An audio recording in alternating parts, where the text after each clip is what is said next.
Where did you grow up and what was your childhood like?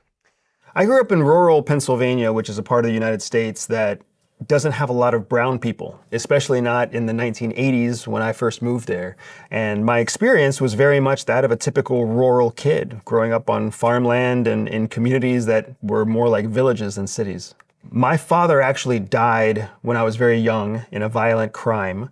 He was murdered, and it was in the middle of a time when he and my mom were getting a divorce. So there was all this contention between the two families. So it's been difficult ever since then because being raised by a stepfather in a family where you have a different last name, you have brown skin and a family has white skin, in a rural community, it just got to be very difficult. Growing up in that environment, what did it teach you about life? From a very young age, I knew that you had to do what other people wanted you to do in order to be liked, in order to win reward. So all through elementary school and high school and all through sports and all through college even, my decisions were driven by what other people wanted me to do, specifically what my parents wanted me to do, and then of course what the other adults that my parents respected wanted me to do. I was not happy at home. I was not a happy kid for the most part. And it's partially, I think, the way I'm wired.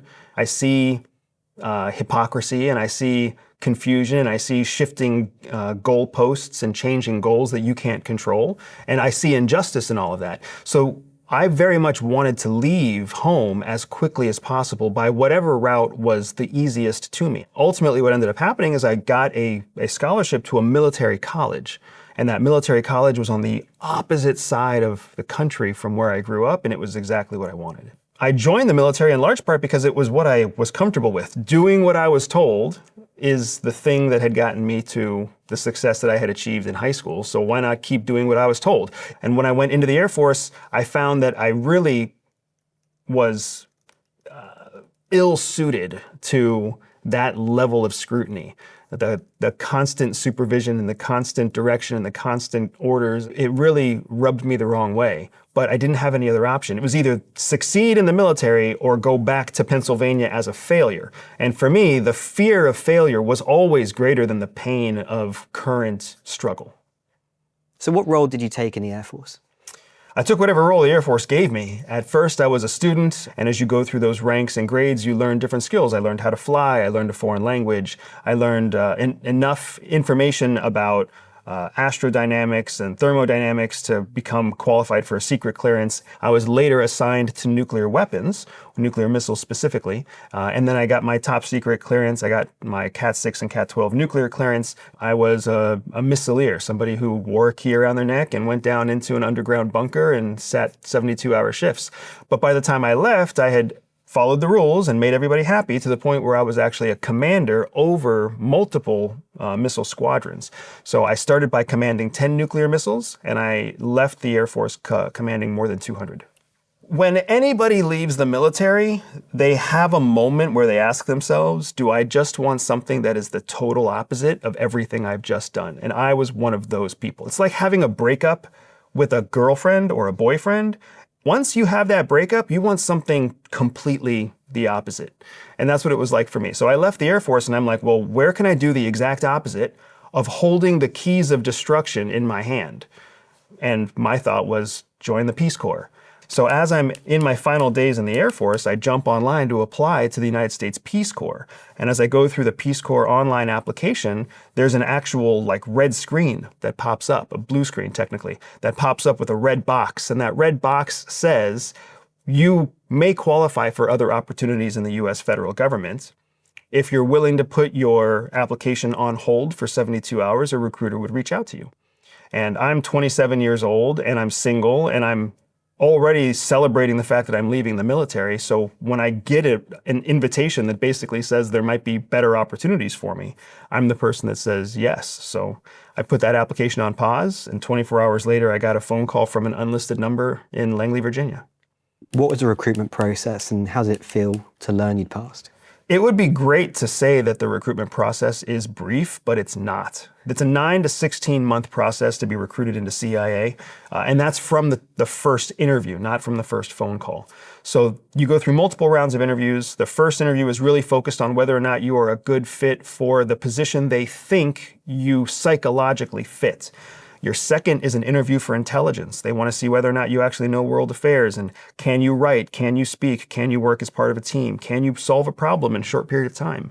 And if you pass those two phases, then you go on to the really robust psych evaluation, the polygraph, the interview with a staff psychologist to start looking to see whether or not you really are who you appear to be based off of the previous interviews. By this point, you know you're applying to be a CIA officer, but you don't know what a CIA officer does. So in your mind, you're thinking that you're competing for the chance to be James Bond. You think you're competing for Lamborghinis and cocktail dresses and Monaco. So you're doing your absolute best to try to make everybody happy. And making them happy means being honest. So you're telling them about your drug use. You're telling them about your sexual fantasies. You're telling them about the time that you didn't do your math homework and cheated off your friend. You're telling them everything because you don't want them to say no to you. Wait, so you're actively telling them the truth? Absolutely. That's what they're looking for. They're looking for somebody who is willing to be absolutely transparent with the agency, with the organization. CIA believes that all people are born with a spy secret superpower. For some people, that means they can win deals. For others, they can spot liars. Some can even seduce lovers. I built a free 3-minute test to help reveal to you exactly what your secret hidden superpower is. All you have to do is click on the link in the description below, take the test, and start using your spy superpower to stay ahead of 99% of people. Even over their own embarrassment, because that's the person who can be trusted in the field to execute an operation where they have to have sex with a prostitute and steal a secret from a general. That person has to come back and be honest again in order to collect the intelligence and make sure that all the legal ramifications of the operation are suited. So while it feels invasive, it's actually a test for professionalism. When I was first recruited by CIA, they asked me to be what's known as a case officer. And a case officer or an operations officer or what's known as an OO or a CO, these are called core collector positions, which means these are roles that go out and meet with people in the field actively stealing secrets. It's what you see when you watch James Bond, minus all the shooting and the high-speed boat chases, right?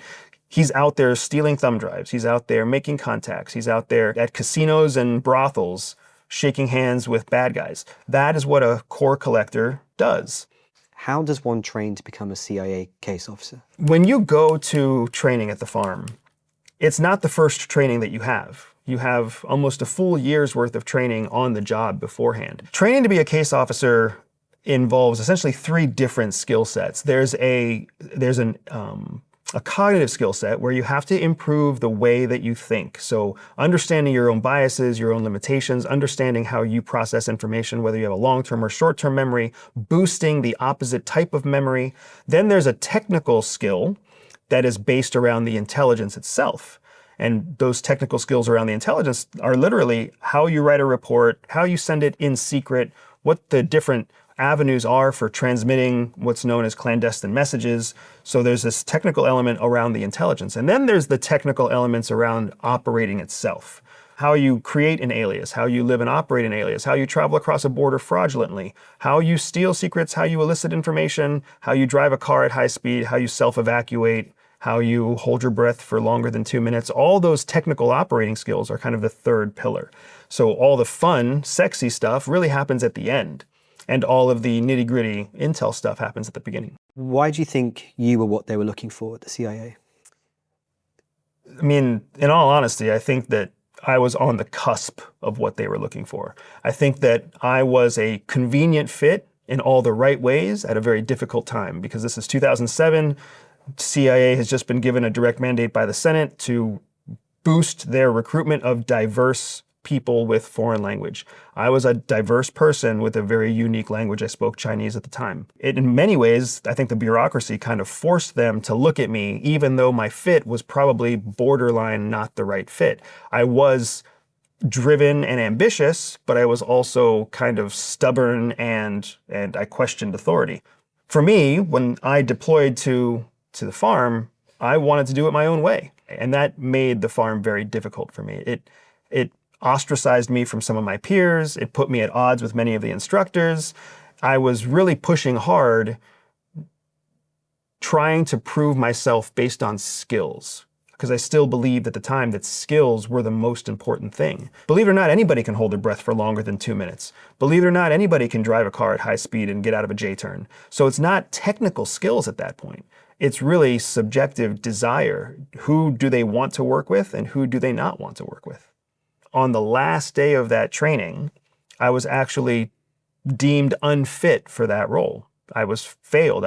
My empirical scores were good enough, but the subjective votes of the panel that makes the final decision, I missed by 1. So a majority rule essentially meant that I was not going to be allowed to be a core collector. How did that feel? It felt horrible. It felt unjust. It took me all the way back to my childhood where I remember seeing injustice all around me. And I didn't really know what to do. I mean, honestly, the first thing that went through my head is fuck this and let's just be gone. Were you doing this all alone or did you have support? When I started the farm, I was dating my wife, the woman who would become my wife. She was also a CIA officer, but she was not part of the same training pipeline as I was. She was a completely different skill set, something known as a targeter. I ask her what she thinks I should do, and her answer to me is mind-blowing, and she tells me, just do whatever makes you happy. And the idea of doing whatever makes me happy was such a foreign idea that I had never thought of it before. So when I had the time to reflect on it, I realized what that meant was staying in CIA, because staying in CIA meant I got to stay with this incredible woman. At this point in CIA, I was fully trained as a case officer, but never certified. And you can't technically have a job unless you fill a certified role. So they reclassified me into something called a staff operations officer. So a staff operations officer complements an operations officer by essentially doing all the administrative work that they can't do in the field. So I became, for all intents and purposes, a mission planner or a secretary or an admin, handling the money, handling the documents, handling the aliases, handling the travel plans, handling the operational security details that came with, you know, sneaking money across borders and creating false identities on aircraft manifests. So I ended up doing a lot of counterterrorism, counter-proliferation, counter-human trafficking, organized crime. I started doing those kinds of missions and operations, which are not sexy and not well funded. While my career was being built in the armpits of the world, my wife's career was exactly the opposite. She was chasing the most sophisticated targets. She was at the top of her game. So we became this married CIA operationally undercover couple at a time when our careers were completely the opposite of each other. What we didn't expect is that at a time in our career that I'm not at liberty to share, CIA approached both of us simultaneously and asked us to start a new operation together overseas that was in pursuit of a critical American hostile threat, a nation state that was on the rise and threatening the economic and security of the United States. And they asked us to do this together, and they asked us to step out of our current roles to do it. That mission that became the critical element that shaped not just my career and my wife's career, but also went on to shape how the CIA was structured from that point forward. And that mission was in every way an exception to the norm that CIA had ever used before.